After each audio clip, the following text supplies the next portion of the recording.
ഈ വർഷം പുറത്തിറങ്ങിയ ഏറ്റവും മികച്ച സിനിമകളിൽ ഒന്നാണ് മഞ്ഞുമൽ ബോയ്സ്. ഉലകനായകൻ കമലഹാസൻ അഭിനയിച്ച ഗുണ എന്ന സിനിമ ഹിറ്റായതോടെ 2004 ഒരു കൂട്ടം ചെറുപ്പക്കാർ സിനിമ ചിത്രീകരിച്ച സ്ഥലം കാണാൻ എത്തുകയും ആ കൂട്ടത്തിൽ നിന്നും ഒരാൾ ഗുണ കേവിലേക്ക് വീഴുകയും 13 പേർ വീണു മരിച്ച ഈ കേവിൽ 14-മത്തവനെ മരണത്തെ ഏൽപ്പിക്കില്ല എന്ന തീരുമാനമെടുത്ത കൂട്ടുകാരുടെ കഥ ഒരു കെട്ടുകഥയല്ല.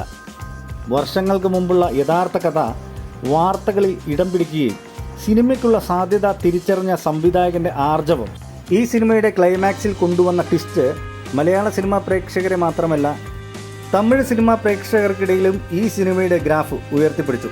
സിനിമയുടെ തുടക്കത്തിലുള്ള വടംവലിയുടെ പശ്ചാത്തലം സിനിമയുടെ ക്ലൈമാക്സിൽ യഥാസ്ഥാനത്ത് കൊണ്ടുവന്നത് തിയേറ്ററിൽ ആവേശം കൊള്ളിക്കുമെന്ന സംവിധായകൻ്റെ തികഞ്ഞ ആത്മവിശ്വാസം മഞ്ഞുമൽ ബോയ്സ് എന്ന സിനിമയുടെ കൂട്ടായ്മ ബോക്സ് ഓഫീസിൽ ഇടം നേടുകയും മലയാള സിനിമാ ചരിത്രത്താളുകളിൽ ചിദംബരം സംവിധാനം ചെയ്ത മഞ്ഞുമൽ ബോയ്സ് എന്ന ഈ ചിത്രം ഇതിനോടകം ഏറ്റവും അധികം കളക്ഷൻ നേടിയ മലയാള സിനിമയായി മാറിക്കഴിഞ്ഞു.